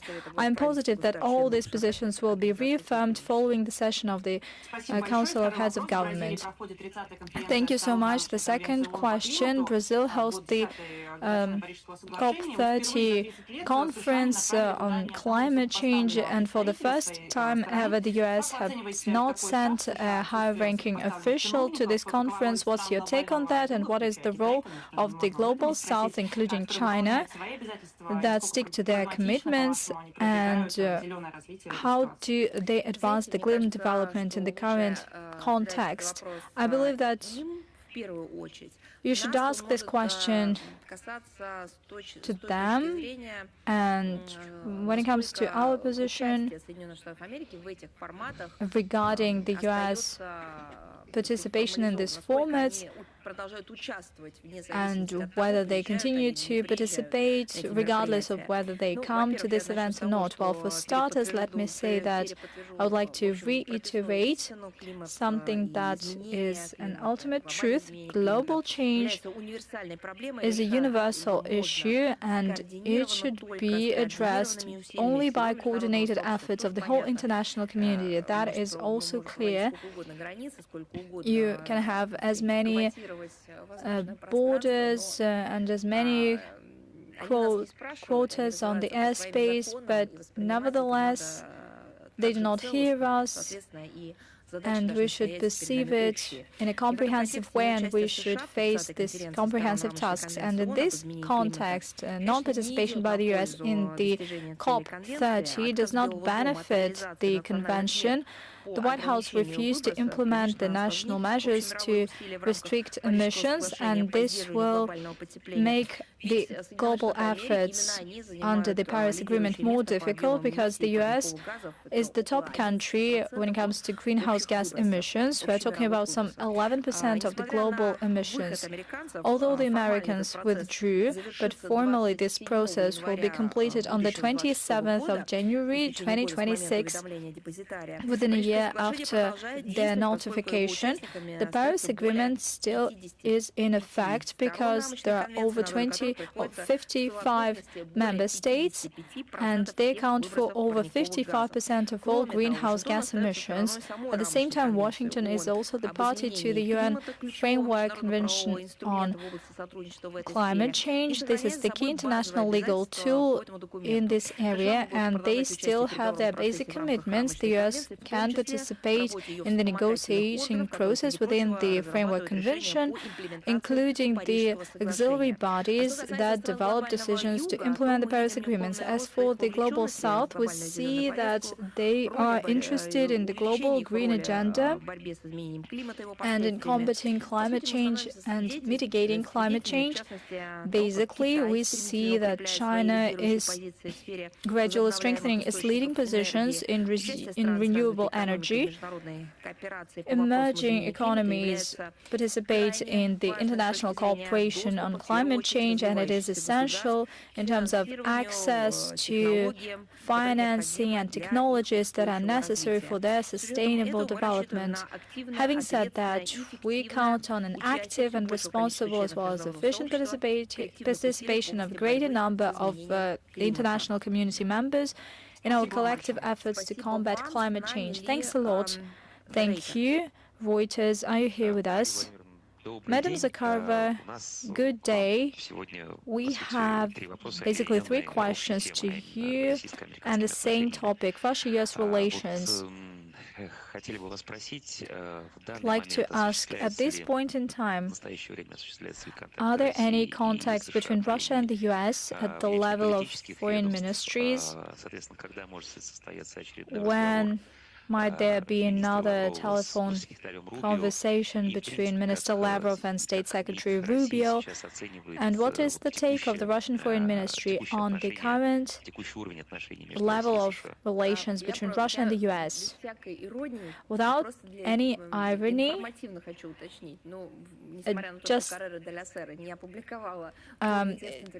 I'd like to clarify, since Corriere della Sera has not published the interview, you still have probably read it, and if you read it, Foreign Minister Lavrov gave exhaustive replies to these questions. And when it comes to the state of Russia-US relations, we have inherited triggers and irritants from the previous administration. There are a lot of them, and once the current administration came to power, we saw the readiness that they were ready to resume a dialogue, and it is ongoing, although at not such a great pace. We have regularly stated that. As for the contacts between heads of foreign ministries after Anchorage and the telephone call, there were no contacts so far, and the heads of foreign ministries of our countries reached an understanding that there should be a regular contact, which is important for the Ukrainian file and for bilateral agenda. These contacts will be continued, should need be, and we reaffirm, and that is something that Foreign Minister Lavrov talked at length about, we are still ready to have the second Russia-US summit in Budapest, provided it is built on the outcomes of the meeting in Alaska. As for the details on this matter, that's up to the presidential administration to comment on that. Thank you so much. Thank you for your question. News.ru. Are you here with us? Hello, Madam Zakharova, News.ru. We have two questions. First of all, what's the take of the Russian Foreign Ministry on the case of private wallet of Zelensky, Timur Minich? You see, here we need not to speak of the assessment of the actual fact. We speak about it all the time. This is not a fact of a single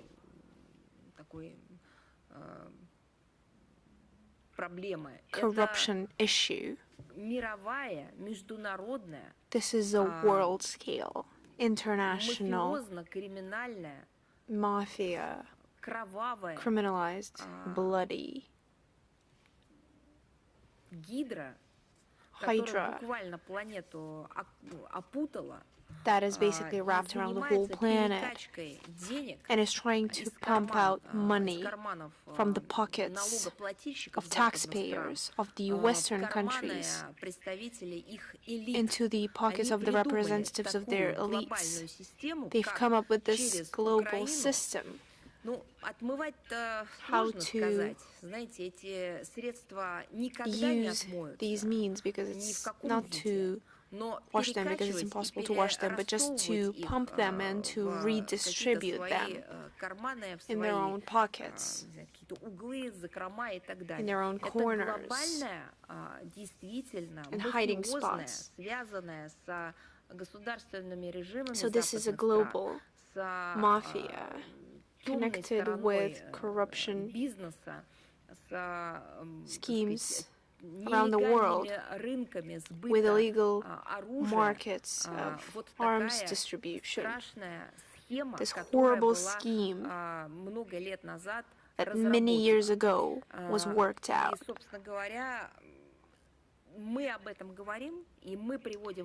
And we speak about it, we provide facts, we analyze, and we draw conclusions from that over at least 10 years.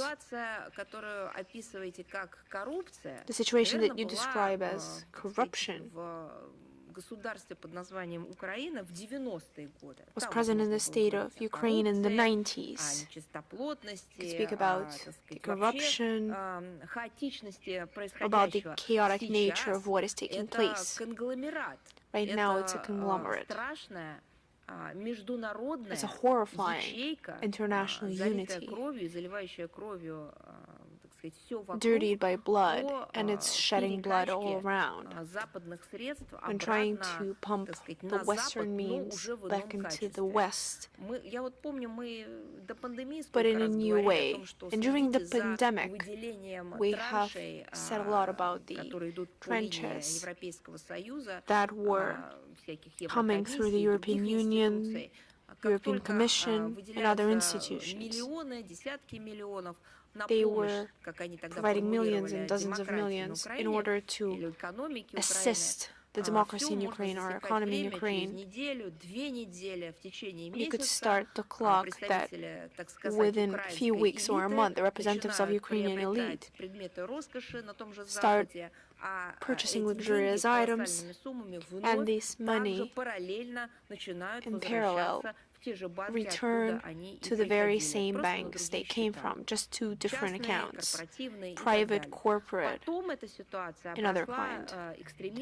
And then the situation followed up with extremism, terrorism, illegal arms trade, so on and so forth. So I would like to warn all those describing this situation against the use of the simplified wording as just a corruption scandal. No, it's not just a corruption scandal. It's yet another cyst that has burst open against the backdrop of a dying body of Ukraine. And it's not due to the lack of hygiene, but due to the criminal activity on an international scale that the Kyiv regime has been conducting as an element and the instrument in the hands of the Western elite. And the second question, the European Commission has adopted a decision to factually prohibit the issuing of multiple entry visas to the citizens of Russia. What will be Russia's response to this hostile move? I'd like to respond that it's yet another example of discrimination based on the nationality or the citizenship. The effort to indiscriminately punish Russians, and if they follow through with it, I cannot rule out that current neoliberal leadership of Europe will ask the EU to prevent entry to the EU all those who are staying true to traditional moral spirit and spiritual values. They will come up with any kind of excuse. I believe we're headed that way. We're already seeing how with the direct support of the EU, Brussels, different kinds of discriminatory schemes are being worked out in Ukraine, where they already targeted the Ukrainian Orthodox Church along with Russian culture, as well as the use of Russian language. And even 10 years ago, this seemed impossible, but currently this is rampant in Ukraine. It's quite telling that it's not just in Ukraine, but in many European countries. Yet another economic damage from the decision taken by the European Union will fall on the European trade and tourism. They try to excuse it all with some mystical Russian threat, but it crumbles under any criticism. And another act of shooting themselves in the foot. And as for the response measures, they will be made, they will be very much calibrated, but unlike the European Brussels, we try not, and we do not, segregate people into those who are following Nazism or not. We will take responsive measures, the kind of measures that respond to the interests of our country.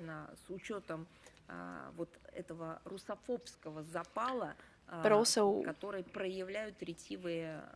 that in line with the Russophobic rhetoric, that will be a measured response. Thank you. Thank you. Is Almayadin with us? Yes. Good afternoon. We're always with you. The first question. The first train from Russia to the north-south transport corridor has attracted Iran, has arrived to Iran. Can it be said that Moscow has tried to transport trustworthy partners? You see, I would like to focus on the positive and not the negative. We have repeatedly stated that the development of the international transport corridor north-south is one of the central topics of the regular Russian-Iranian context on different levels. And of course, they are undoubtedly our priority. And the importance to this infrastructure project was given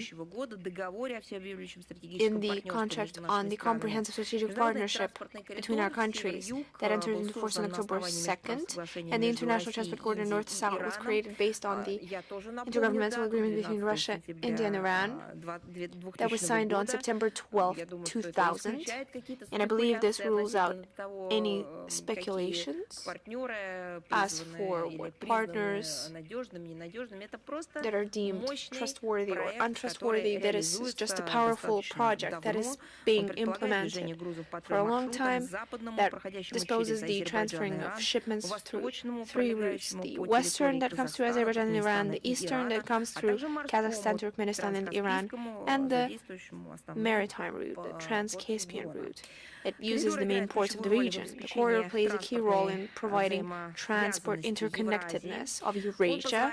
It allows to connect the north of the continent, including Russian ports in the Baltics and the Arctic, being the stable and effective route with large logistical points in the Persian Gulf and the Indian Ocean, with the Iranian Bandar Abbas or with Indian Mumbai. Our country considers any direction important and considers it important to establish constructive cooperation between all the participants of the project of International Transport Corridor North and South. And the important task remains the trial of the western and eastern routes in order to provide a seamless change of shipments. Together with our partners, we're doing everything we can in order to perfect the railway infrastructure, as well as eliminating administrative and technical barriers. As for the shipment transferring through the railway transportation from Russia to Iran, it has been working since 2014, since the Eastern Railway route of the International Transport Corridor North-South was open. Since then, we have provided a regular container service, provided tariffs, and have lowered the cost of shipments. And we see the interest of all sides in order to develop the corridor, in order to establish full-scale constructive cooperation. On November 10th, in the port of Aprin, not far from Tehran, the first railway train with shipment has arrived, and of course it has gained a lot of attention from the media. Thank you. Thank you so much. Is the news front with us? Yes, good afternoon, Madam Zakharova. We just have one question, if you will allow.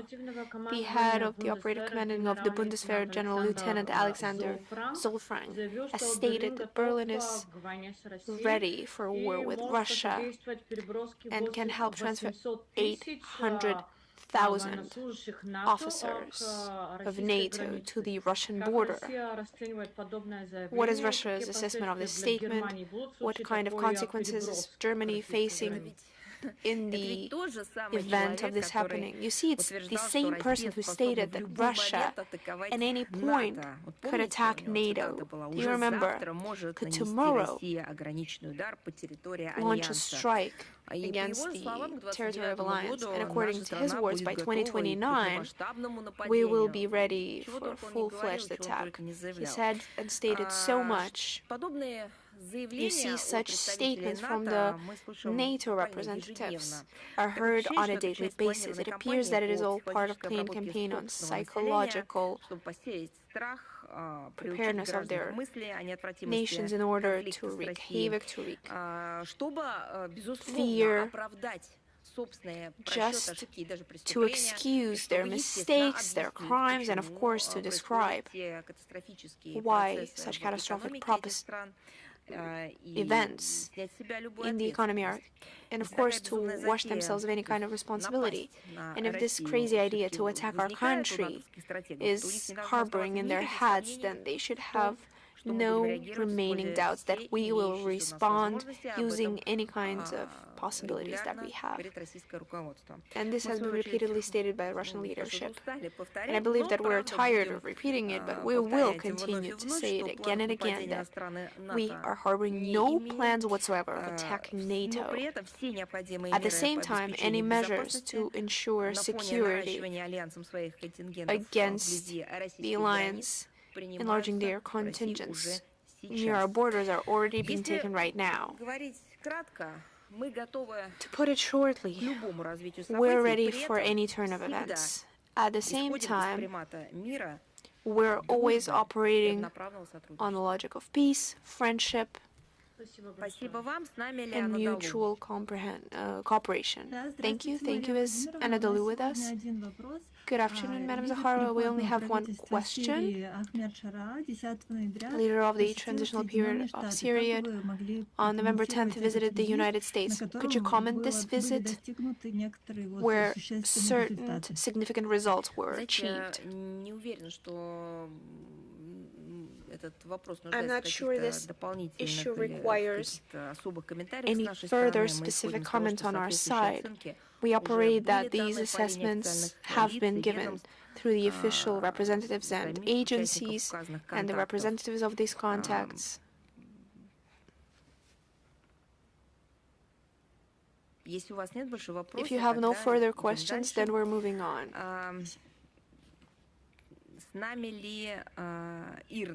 Is Irna with us? Hello. As you know, the International Conference of Governors of the Caspian Sea littoral states will be held in Iran next week. At what level will Russia participate in this meeting? And in general, what is Moscow's view on the importance of developing cooperation between the Caspian Sea littoral states?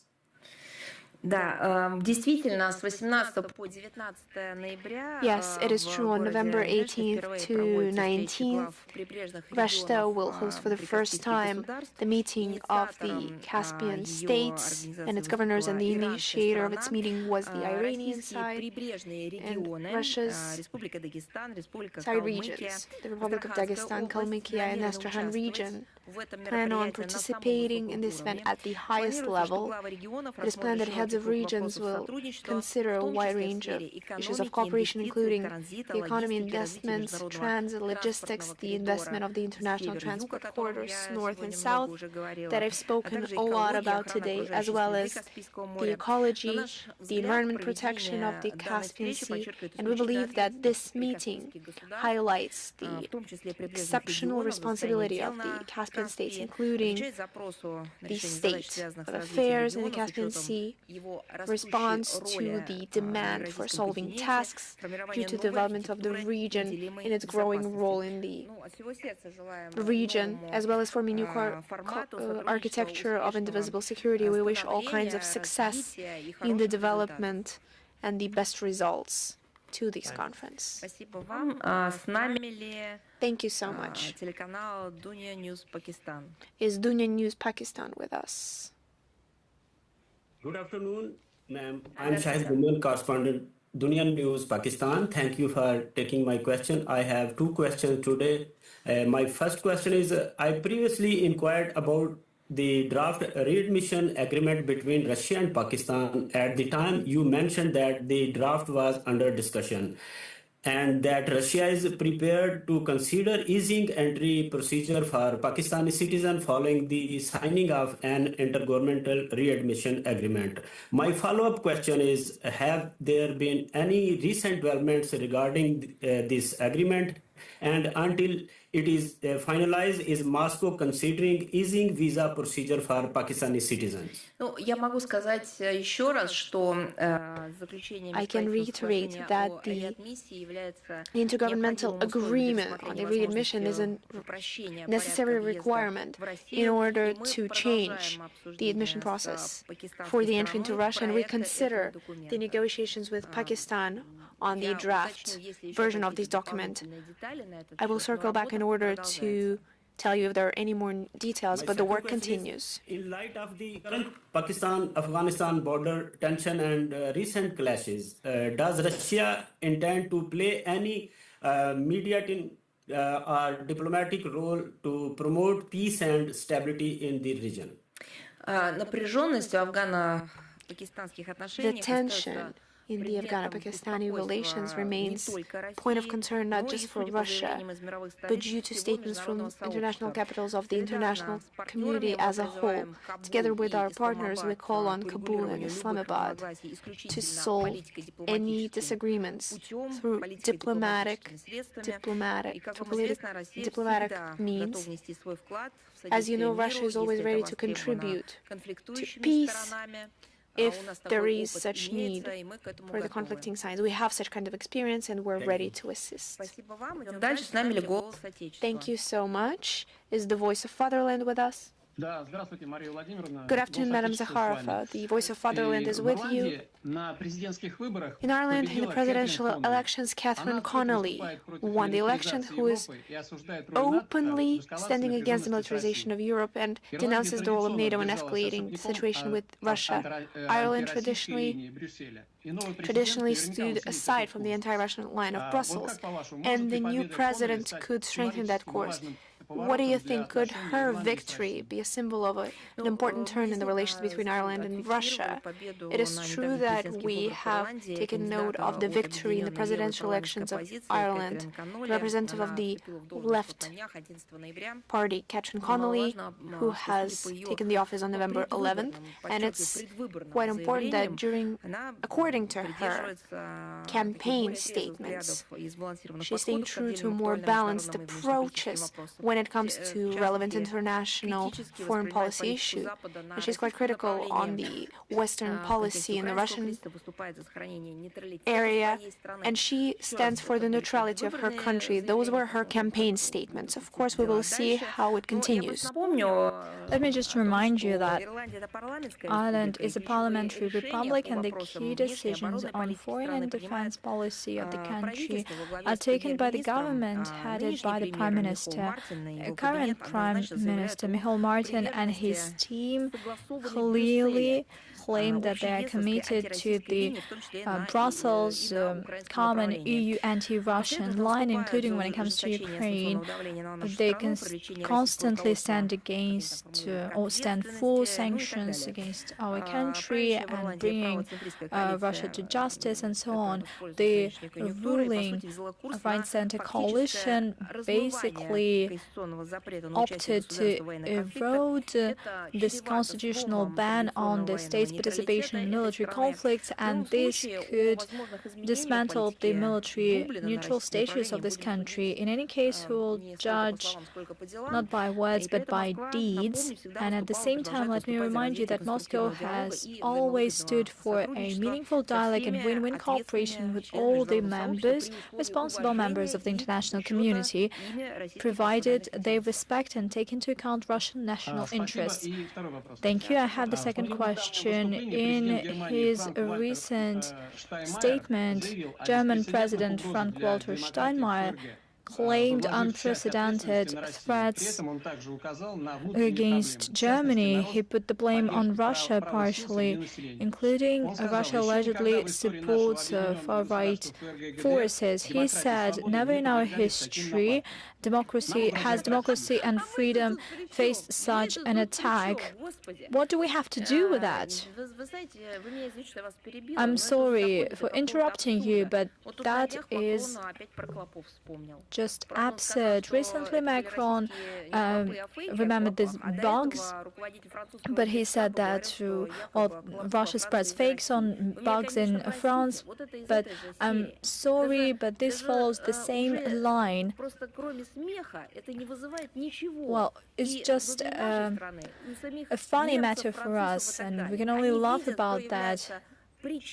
And the people in France and Germany see who is the reason behind their problems. They want to solve these problems. They don't want to listen to this mantra that Russia allegedly is to blame. They understand that they have these problems historically, or that they have some historical context and pretext, that these problems have just become more urgent, that there are no decent people among their government or the ruling parties that could offer a way out of these problematic situations. The people in the government are so illiterate and ineffective that they make the situation even worse.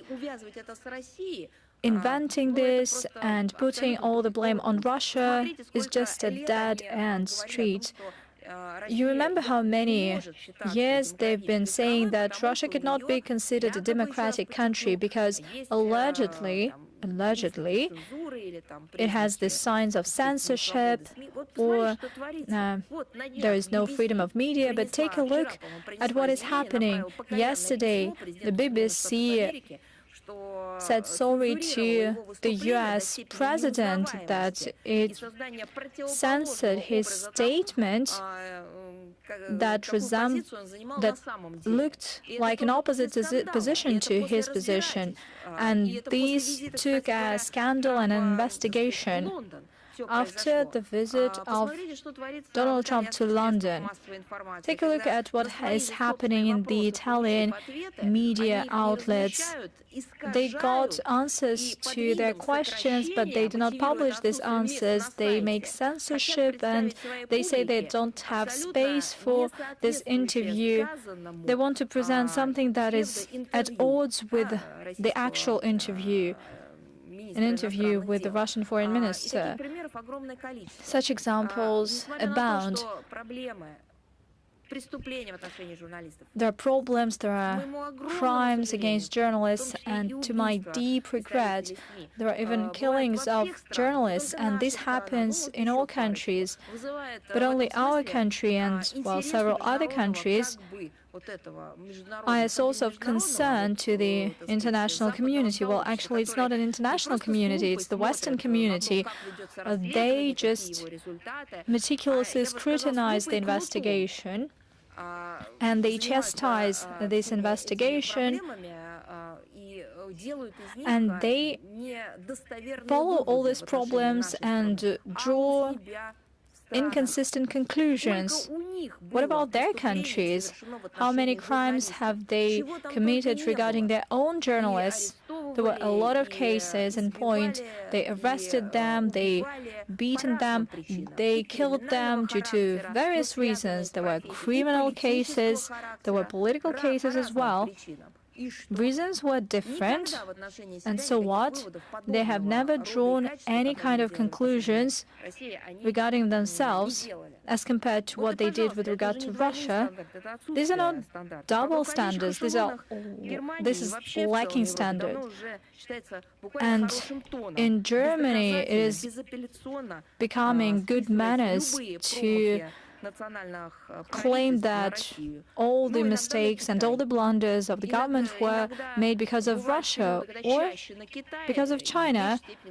Sometimes it's more China and less Russia, as they see fit, in order to distract the voters from dire problems, stagnating economy, the stagnating industry and migration crisis. Let's take a look at that. Western countries experience problems with economy because they introduced sanctions since 2014, and their markets suffered enormous losses due to countermeasures. They were the ones to introduce sanctions. They were not the ones who did it. As for the industry that is going bankrupt, how long do you need to use this ideology of rather degrading ideas? How long will you need to put it above ethics and science and ignore reality? Of course, you will see a stagnation in the industry. As for the migration crisis, well, who triggered this crisis? Where did this migrant come from? Who introduced the order in the Middle East, in Africa? They shut down the coalitions. Well, at that time, the German government was wise enough not to join the US coalition, but after that, the following leadership of Germany lost these qualities. How long have they supported Anglo-Saxon decisions aimed at ousting the regime, which led to the change of the regimes and the revolutions, endless destabilization in the Middle East and North Africa? This resulted in an enormous influx of migrants. They had crossed the Mediterranean, and they went to Germany, to France, using Turkey and other countries. Who is to blame for that, rather than countries who believe that they could install their order in other countries? What is Russia having to do with that? They had a coup in Ukraine, and Germany played one of the main roles here. Hence the collapse of the statehood in Ukraine, hence the flow of migrants or refugees, IDPs, you name it. They were the ones who instigated this situation. They were the ones who brought up such leaders as Klitschko using German money. They sent their ambassadors and representatives on Maidan. They provided the intel. Suffice it to remember the conversation between the Bundeswehr officers regarding the Crimean Bridge. It was made public 18 months ago or a year ago. We will provide the link. Growing crime rates. Once again, I do not know how they call it, liberalization of anti-drug legislation, legalization of drugs everywhere, inventing stories that drugs are not bad. Actually, that is something that is progressive. What does it lead to? It doesn't reduce crime. It makes crime skyrocket. They have decriminalized a lot of drug cases. A year ago, 18 months ago, we talked about the efforts by Germany to decriminalize drugs. Xenophobia, what does Russia have to do with that? It's not about turning the traditional values into new ethics. We're talking about neglect for traditional religions and a failed migration policy that is not based on anything, as well as the criminal policy to shape the life of modern states. This led to xenophobia when people start hating each other simply because their rulers didn't create decent conditions for their life, but they created even indecent conditions for their life. And the cherry on top of that is the media censorship. which is thriving in such countries as Germany, virtually on a manual basis, the government has been controlling the media space, and they use the relevant models, funding, sponsorship, support, and so on. They have this idea, there's a dream of a rematch, and the German authorities try to put into oblivion the historical reconciliation between the peoples of Russia and Germany. They want to inflict a strategic defeat upon us, and they want to inflict an economic damage to our country. At the same time, they forget that the prosperity of Russia, its economic growth,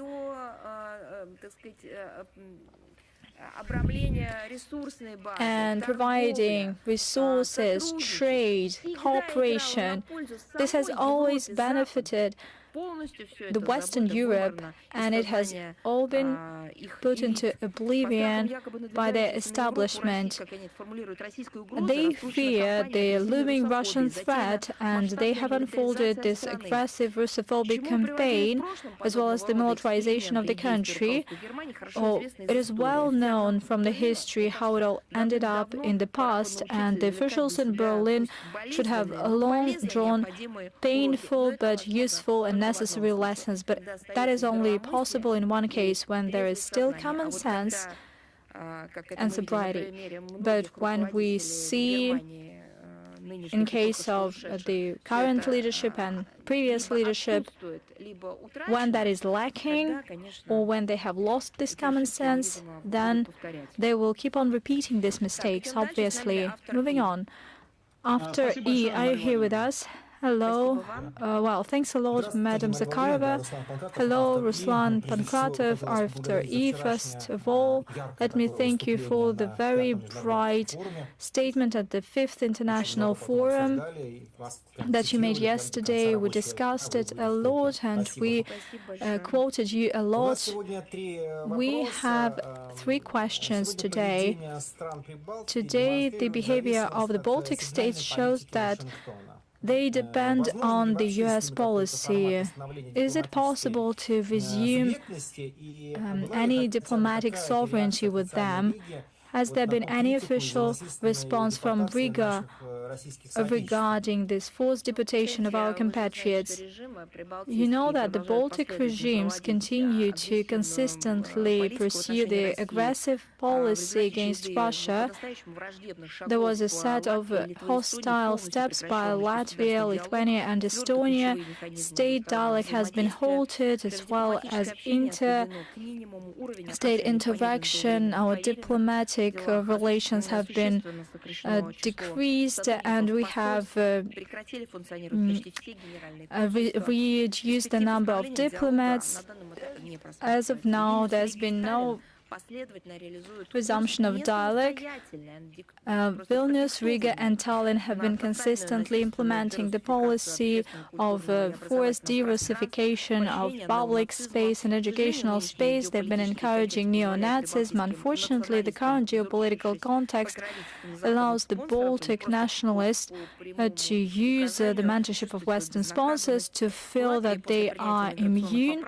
In Latvia, once they adopted migration amendments, some 3,000 Russian citizens had to flee the country. Part of Russians are still under the threat of deportation. Some of them are elderly people, they have problems with health, and certainly this is a barbaric attitude that is condemned by the whole civilized humanity. We will use the whole toolbox at our disposal in order to raise awareness about this dire problem of our compatriots in Latvia. Thank you. I have the second question. What is the response of the Foreign Ministry on introducing 500% tariffs on import from countries that buy Russian energy?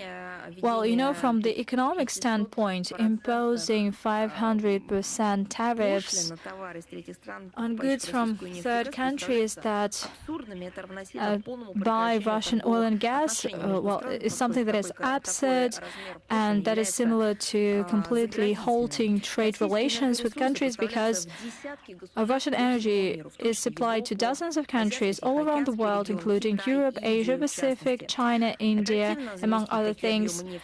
And it is not possible to replace such volume of oil and natural gas, given the processes of digitalization that require even more power and energy.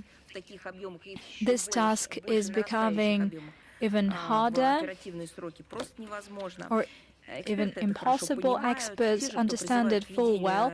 Those who call to introduce such, well, not tariffs, but some barriers and blocks, possibly do not realize the negative repercussions for the US as well as for the global economy. Such step would be a flagrant violation of the rules of the international trade law. I don't think that such threats that just look like populist Russophobic mottos will have any impact on the trade and economic policy of our key partners. They are guided on us, well, in their foreign policy, just like Russia. They are guided by their own national interests. They're not guided by the statements and possible actions by third countries, especially when this is made in such a way. Thank you. By way of concluding, how does Russia intend to use the growing clout of BRICS in order to create alternative financial mechanisms and payment systems that would allow member states to decrease their dependence on Western financial institutions? We'll provide you a detailed reply, and we will publish it on our website, because we want to take historic perspective on that. We want to make reference to all the historical cases and provide you detailed information. We will definitely do that. Thank you so much. If you have no further questions, goodbye. I wish you all the best, and see you next time.